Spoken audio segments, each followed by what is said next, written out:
भूमि और राजस्व विभाग का रैयतों को परेशान करने का और एक और नया जो है लोगों को घूसखोरी में डालने का रास्ता साफ कर दिया है।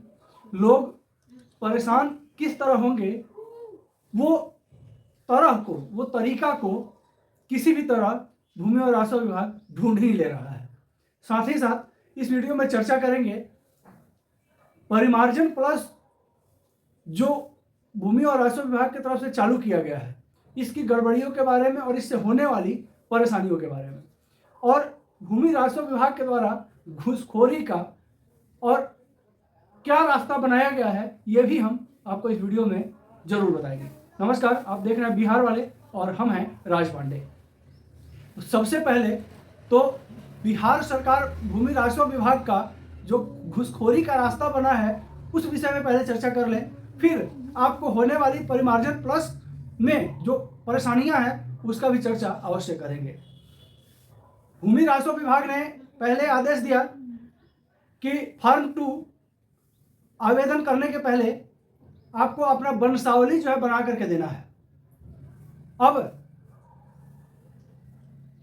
स्वघोषणा पत्र प्रपत्र 2 के साथ में वंशावली किस तरह से देना है, लोग इस सब चक्कर में कुछ दिन परेशान रहे। सरपंच से बनाए, कोर्ट से बनाए, नोटरी से बनाए, अपने बनाए, क्या करें नहीं करें, लोग काफ़ी परेशान रहे। इन सब परेशानियों का सामना रैयतों के सामने होते रहा। फिर भूमि और राजस्व विभाग की तरफ से आदेश आया कि वंशावली हस्तलिखित बना के दे सकते हैं स्वघोषणा पत्र के साथ में, प्रपत्र 2 के साथ में। रैयतों की परेशानी थोड़ी सी कम हुई। फिर भूमि और राजस्व विभाग का आदेश आया कि अब स्वघोषणा पत्र के साथ में वंशावली नहीं भी बना के दीजिएगा तो आप जो है आवेदन कर सकते हैं, आपको आवेदन करना होगा, प्रपत्र 2 भरना होगा। रैयत अपना काम लगातार कर रहे हैं। कुछ दिन पेपर को लेकर परेशान रहे, कुछ दिन प्रपत्र 2 को लेकर परेशान रहे, स्वघोषणा पत्र को लेकर परेशान रहे, वंशावली को लेकर परेशान रहे, और इधर जो है भूमि और राजस्व विभाग दोहरा गेम खेलने का चक्कर में पड़ी हुई है। भूमि राजस्व विभाग ने यह नहीं कहा है कि आपको वंशावली नहीं देना है। तत्काल आपको वंशावली बनाने में समस्या आ रही है तो आप जो है स्वघोषणा पत्र भर के जमा कर दीजिए और आपके यहाँ सर्वेयर अमीन चला जाएगा। लेकिन जब सर्वेयर अमीन आपके यहाँ जाएगा उस समय आपको वंशावली देना होगा, वंशावली दिखाना होगा। अगर आप वंशावली नहीं दीजिएगा तो फिर आपके नाम से सर्वे नहीं हो पाएगा। तो ये बहुत बड़ी बात है जो लोगों से अभी तक छूट रही थी। और उस समय जिस समय अंतिम डेट रहेगा, अंतिम दिन रहेगी और डायरेक्ट आपके यहाँ सर्वेयर अगर आता है, अमीन आता है और आपसे कह देगा कि नहीं, आप जो है जो आपका वंशावली है वो आपको नोटरी से बना करके लाना पड़ेगा, कोर्ट से बना करके लाना पड़ेगा, तब हम मानेंगे। उस समय रैयत क्या करेंगे? और इससे भी बड़ी बात है कि एक जो है बहुत बड़ा रास्ता भूमि और राजस्व विभाग जो है लोगों का पैकेट भरने के लिए खोल रखी है और उसमें ज़्यादा समय नहीं है। हालांकि 2 साल का समय बढ़ाई है भूमि और राजस्व विभाग सर्वे के लिए, लेकिन ये नहीं है कि सर्वे को बंद कर दिया गया, सर्वे भविष्य में होगा ही नहीं। सर्वे जरूर होगा, किसी भी हाल में होगा, चाहे सरकार किसी की भी रहे। लेकिन उस समय जब सर्वे अचानक से चालू होगी और जो लोग प्रपत्र 2 भर के जमा किए हैं उनके दरवाजे पर जब अमीन आएंगे और भूमि और राजस्व विभाग के अधिकारी आएंगे, उस समय जब मांग किया जाएगा कि आपको वंशावली जो है वो इस तरह से देना है, उस समय लोग क्या करेंगे? या तो समय निकल जाएगी या फिर जो है कोई और रास्ता लोगों को निकालना होगा। कोई और रास्ता में क्या है, हुजूर कुछ ले लीजिए, हमारा वंशावली एक्सेप्ट कर लीजिए, हमारा सर्वे कर दीजिए। चूंकि उस वक्त का रैयतों का ये सबसे बड़ा समस्या होगा। ये एक कोरी सच्चाई है और बिहार वाले जो खबरों का निचोड़ होता है, जो लोगों की परेशानियों का निचोड़ होता है, वो जरूर लेके आते हैं। अब दूसरी समस्या, हमारे बहुत सारे दर्शक हमारे पास कमेंट कर रहे हैं, मैसेज कर रहे हैं कि सर हमारा परिमार्जन प्लस पर आवेदन दिए थे वो रिजेक्ट हो गया है। आप ये देख सकते हैं लोगों का कमेंट, लोगों की परेशानी हम स्क्रीन में लगा देते हैं, आप देख के समझ जाइएगा कि ये एक नहीं हजारों लोगों की परेशानी है। बहुत सारे लोगों का कमेंट हमारे पास इस तरह से आ रहा है। अब इसमें जो है भूमि और राजस्व विभाग को कहीं ना कहीं जो है कुछ ना कुछ ध्यान देने का जरूर है, क्योंकि लोग परेशान हो रहे हैं परिमार्जन प्लस पोर्टल से।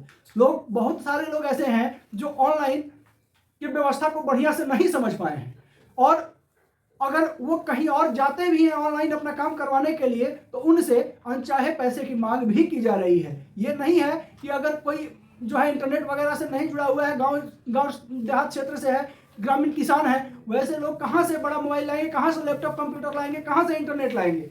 वैसे लोग जो है किसी जो है इंटरनेट कैफे में जाते हैं अपना कोई भी आवेदन देने के लिए, तो वहाँ भी पैसे की मांग जो है की जा रही है। ऐसा नहीं है कि फ्री में काम हो रहा है। और राजस्व विभाग जो है ऑनलाइन व्यवस्था तो जरूर कर दी है, लेकिन क्या हर घर में हर किसानों को इंटरनेट फ्री में दी है? नहीं दी है। तो इन सब चीज़ों पे भी विचार जो है करना चाहिए। अब ज़्यादातर लोगों के साथ क्या हो रहा है कि लोग आवेदन तो कर रहे हैं, कहीं जा करके कैफे में पैसा दे दिए, आवेदन करवा दिए, कुछ दिन के बाद पता चल रहा है कि उनका आवेदन जो है रिजेक्ट कर दिया गया। अब जब वो दोबारा कैफे में जा रहे हैं पता करने के लिए तो दोबारा पैसा उनको देना पड़ रहा है, और ये भी पता नहीं चल रहा है कि आखिर इनका जो है परिमार्जन पे दिया हुआ आवेदन रिजेक्ट क्यों हुआ है। ये सब चीज़ें अभी बहुत सारा निकल के आ रही है। और जो फॉर्म जो है परिमार्जन प्लस पे किसानों के द्वारा भरवाया गया वो रिजेक्ट हो गया, और किसानों का जो पैसा खर्च हुआ, जो समय बर्बाद हुआ, उसका हर्जाना क्या भूमि और राजस्व विभाग देगी? नहीं देगी। अब आपको हम बताते हैं कि जो आपका पोर्टल पे या भूमि राजस्व विभाग के वेबसाइट पे जो आप आवेदन देते हैं वो रिजेक्ट क्यों होता है।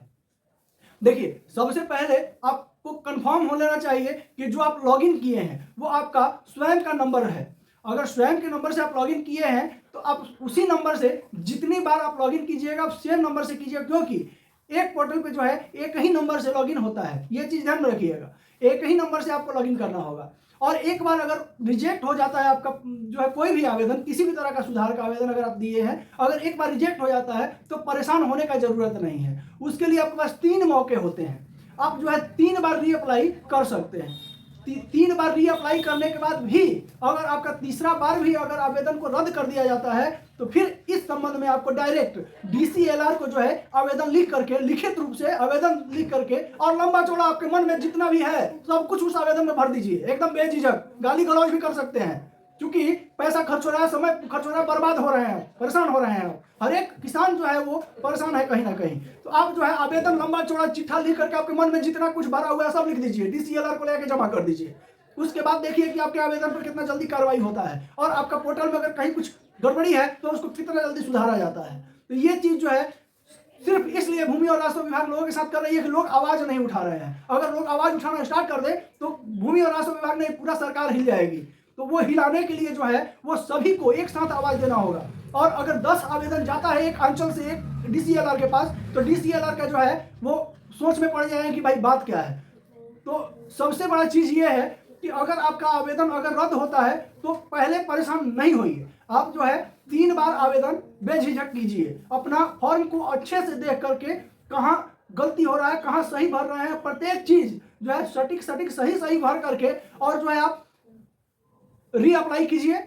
3 बार करने के बाद अगर आपका फिर भी आवेदन को रिजेक्ट किया जाता है तो आप जो है DCLR ऑफिस में आवेदन दीजिए। आवेदन देने के बाद अगर सुनवाई नहीं होती है 15 दिन के अंदर में, तो फिर आप जो है सीधे DM को लिखित आवेदन दीजिए अपने फॉर्म के साथ में। और ये सबसे अच्छा उपाय है, चूंकि DM के पास अभी लगभग सारा पावर है भूमि और राजस्व विभाग का देख रेख का, और आपके अगर DCLR के पास अगर कार्रवाई नहीं की जाती है, आपका सुधार अगर नहीं किया जाता है, तो फिर आपको जो है DM के पास जब आप आवेदन दीजिएगा तो 15 दिन के अंदर में निश्चित ही आपका जो है सुधार का जो भी प्रक्रिया उसको कर दिया जाएगा। अगर कहीं कोई प्रॉब्लम है आपका पोर्टल को लेकर के, आपके वेबसाइट को लेकर के, तो उसका भी जांच भली भांति किया जाएगा जब आप आवेदन DCLR के पास देंगे। तो हो सकता है, बहुत सारा कारण है, एक कारण नहीं है आपका जो है फॉर्म रिजेक्ट होने का, आपका आवेदन रिजेक्ट होने का बहुत सारा कारण है। और वो कारण में सारा कारणों में एक कारण को ढूंढना वो बहुत कठिन काम है, जिसके लिए आपको फिर से फॉर्म को जो है रीअप्लाई कीजिए, अच्छे से सारा चीज़ फिलअप करके उसके बाद आवेदन कीजिए, आपका फॉर्म जो है वो रिजेक्ट नहीं होगा। अब बात जो है आपका, देखिए सबसे बड़ा चीज़ क्या है, आपका जो जमीन है, जो आपका खतियान है, वो ऑनलाइन शो हो रहा है कि नहीं हो रहा है, वो आपको पहले देखना जरूरी होगा। अगर ऑनलाइन शो हो रहा होगा तभी आपका जो है परिमार्जन प्लस का आवेदन जो है वो रिजेक्ट नहीं होगा। अगर आपका ऑनलाइन शो नहीं हो रहा होगा और अगर आप ऑनलाइन किसी भी तरह का आवेदन देते हैं तो वो निश्चित ही जो है वो रद्द कर दिया जाएगा, क्योंकि जो ऑनलाइन जितने भी कागज चढ़ा हुआ है उसी कागज का जो है परिमार्जन प्लस द्वारा जो है निष्पादन किया जा रहा है। बाकी जो खाता खतियान खसरा रकबा जो भी अगर ऑनलाइन नहीं चढ़ा है, अगर आप ऑनलाइन अगर उसका निष्पादन के लिए कोई भी आवेदन अपने से दे रहे हैं तो वह स्वतः ही जो है वो रिजेक्ट कर दिया जाएगा। लेकिन अगर आपका ऑनलाइन शो कर रहा है सारा चीज और उसके बाद भी अगर आप आवेदन कर रहे हैं ऑनलाइन और अगर वो रिजेक्ट कर दिया जा रहा है तो 3 बार आवेदन करने के बाद आप जो है DCLR को आवेदन जरूर लिख के दें। ये एक सरल रास्ता है, सरल उपाय है। अगर इसके बाद भी अगर आपके परिमार्जन में कोई परेशानी आ रही है तो निसंदेह आप हमसे कमेंट में पूछ सकते हैं। आपके मन में कोई भी अगर क्वेश्चन है, कोई भी डाउट है, वो भी आप कमेंट में पूछ सकते हैं। लेकिन ये जो 2 सच्चाई है बिहार सरकार की भूमि और राजस्व विभाग की, एक तो जो है लोगों के लिए परेशानी कम नहीं होने वाला है और बढ़ने वाला है, साथ ही साथ जो ऑनलाइन व्यवस्था जो भूमि और राजस्व विभाग के द्वारा बनाई गई है, ये व्यवस्था कहीं ना कहीं जो है कुछ हद तक जो है वो लोगों के लिए परेशानी खड़ा जरूर कर रही है। चैनल पर नए होंगे तो चैनल को सब्सक्राइब करना बिल्कुल नहीं भूलिएगा। वीडियो अच्छा लगे तो प्यारा सा लाइक जरूर कीजिएगा, वीडियो को शेयर कीजिएगा ताकि हर एक बिहारी तक बिहार वाले का खबर को पहुंच सके। नमस्कार, जय हिंद।